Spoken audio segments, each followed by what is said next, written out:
ሰላም እንዴት ናችሁ? ዛሬ ጀዋር መሐመድን ስለማዳመጥ ነው የማወራው። ጀዋር መሐመድን እያዳመጥኩት ነው። ትዝ ይላችሁ እንደሆነ በመጀመሪያዎቹ ዓመታት ጀዋር መሐመድ በወጣትነት ዘመኑ የንቀሳቀሳቸው የነበሩ ፖለቲከኞች ጽንፈኛ ነበሩ።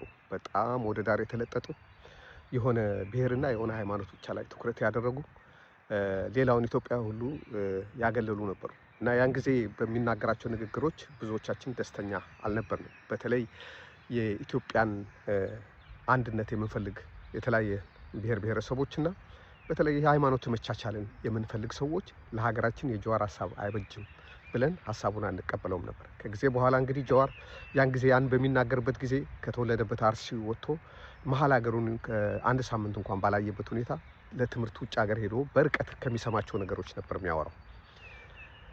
የኢህአዴግ መንግስት ከፈረሰ በኋላ የብልጽግና መንግስት ሲመጣ ወደ ኢትዮጵያ ከተመለሰ በኋላ እንግዲህ ከለውጡ መምጣት አስተዋጽኦ ካደረጉ ሰዎች አንዱ ነው ጀዋር። ያን ልንክድ አንችልም።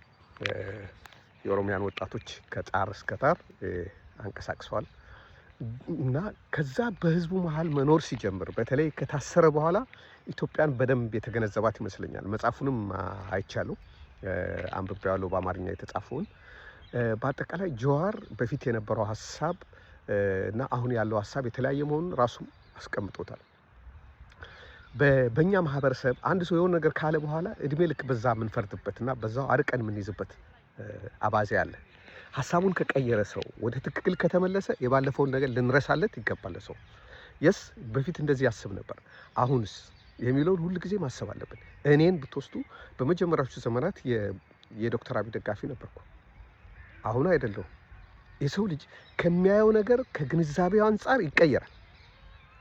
ህፃን ሆነን ወላጆቻችን ብቻ ነበር ብናውቀው፣ ከዛ ጎረቤቶቻችን ማወቅ እንጀምራለን፣ ዘመዶቻችን ማወቅ፣ ሀገራችንን አካባቢያችን ማወቅ እንጀምራለን፣ አህጉራችንን ማወቅ እንጀምራለን። ሰው እንደዛ ነው። በየጊዜው ሊቀየር የሚችል የሰው ካፓሲቲ በየጊዜው የእውቀቱ ደረጃ ሊለወጥ ይችላል። የጀዋር አሁን ያለበት ደረጃ መካከለኛ ቦታ ላይ ነው ብዬ ነው የማስበው። ስጋት አይደለም ለኢትዮጵያ ጀዋር አሁን የሚናገራቸው ነገሮች፣ አስተሳሰቡ ስጋት አይደለም። ለኦሮሞም ስጋት አይደለም፣ ለኢትዮጵያም ስጋት አይደለም። ኢትዮጵያ ውስጥ ዘላቂ ፖለቲካ ሊሰራ የሚችለው ለማንም ስጋት ያልሆነ ፖለቲካ የሚሰራ አካል ነው።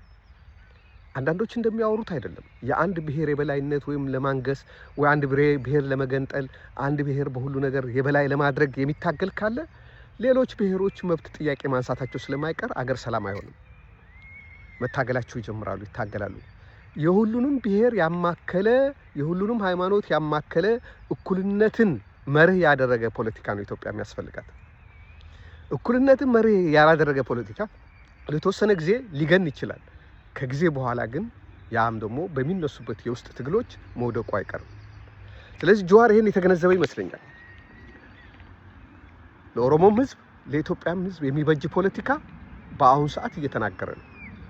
በተለይ ትኩረት አድርጎ እየተናገረ ያለው እንደውም የፖለቲካ አይዲዮሎጂ ሳይሆን አገሪቱ ውስጥ የተንሰራፋውን ማፊያና ወንጀለኛ በደንብ አድርጎ ነው እያብራራው ያለው። ምክንያቱም የመረጃ እጥረት የለበትም። እዛው ስልጣኑ ላይ ያሉ ሰዎች፣ በቅርብ ያሉ በደንብ የሚያውቁ ሰዎች የተፈተፈተ መረጃ ይሰጡታል። ስለዚህ ህዝቡ ይነቃል፣ ይገነዘባል። በአየር ላይ ያለው የሚለው መንግስት አቋሙ ምን ያህል እንደሆነ የሚያሳይ የሚያጋልጥ መድረክን ከፍቷል። ስለዚህ ሌሎች በፊት በጀዋር ላይ ቅሬታ የነበራችሁ ሰዎች፣ እንደኔ የነበራችሁ ሰዎች ልታዳምጡት ይገባል ብዬ ነው ማስበው።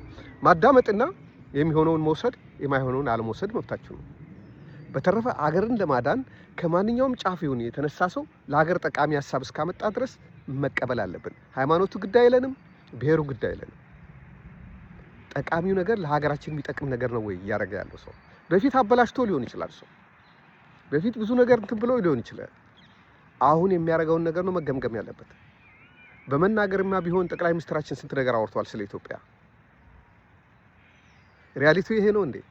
ኢትዮጵያ የምትባለው ሀገር የት ቦታ ነው መንግስት ያለባት? አሁን ሩቅ ቦታ ትሄዱ፣ ጉራጌ ሀገር ብሔር ለብሔር እየተገዳደለ ነው። ወደዚህ ወደ ሶዶ አካባቢ መስቀልና ማረቆ ምናምን እየተባለ እርስ በርሱ እየተገዳደለ ነው። ወልቂጤ አካባቢ ተው፣ ሌላ ቦታ እዛች አካባቢ የመሳሪያ ተኩስ ተሰምቶበት የማይታወቅበት ቦታ ነው። ሰው መሳሪያ ይዞ ሲታይ የሚናቅበት አካባቢ ነው ጉራጌ ሀገር። ሰው መሳሪያ እንዴት ይዛል ተብሎ የሚታይበት በጣም ረቀቅ ያለ ሀሳብ ያለበት፣ ነፍስ ግድያ ተሰምቶ የማይታወቅበት ሀገር ነው። አንድ ሰውን ገደለ የሚል ወሬ የለም።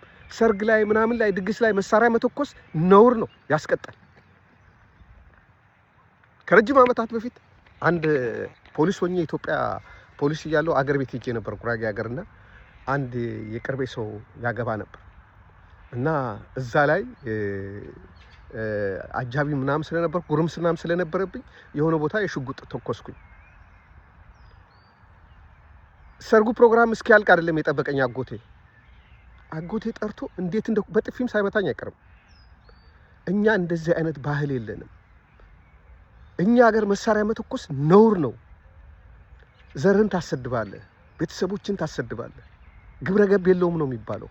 እንዴት መሳሪያ ትተኩሳለህ ብሎ የገሰጸኝን አረሳውም። ስችል ወደዚህ ሀገር ስትመጣ መሳሪያህን እዛው አስቀምጠናል ያለኝ እንደዛ ነው። ነፍሱን ይማር፣ በህይወት የለም አጎቴ።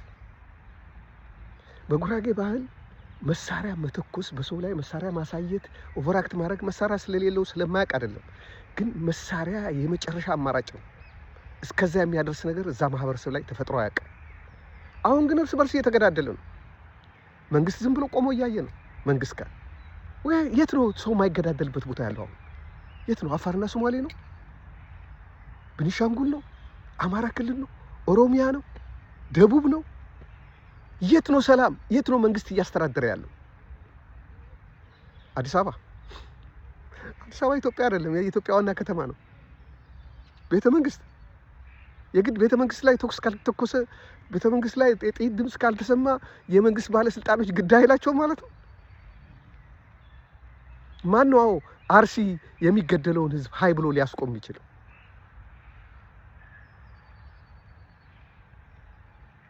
የት ነው ያለው መንግስት? አየር ላይ፣ ቴሌቪዥን ላይ፣ ሶሻል ሚዲያ ላይ፣ ከናይጄሪያ ምናምን ከተለያየ ሀገር የመጡ ቲክቶከሮች በሚያስተዋውቁት ላይ ነው መንግስት ያለው።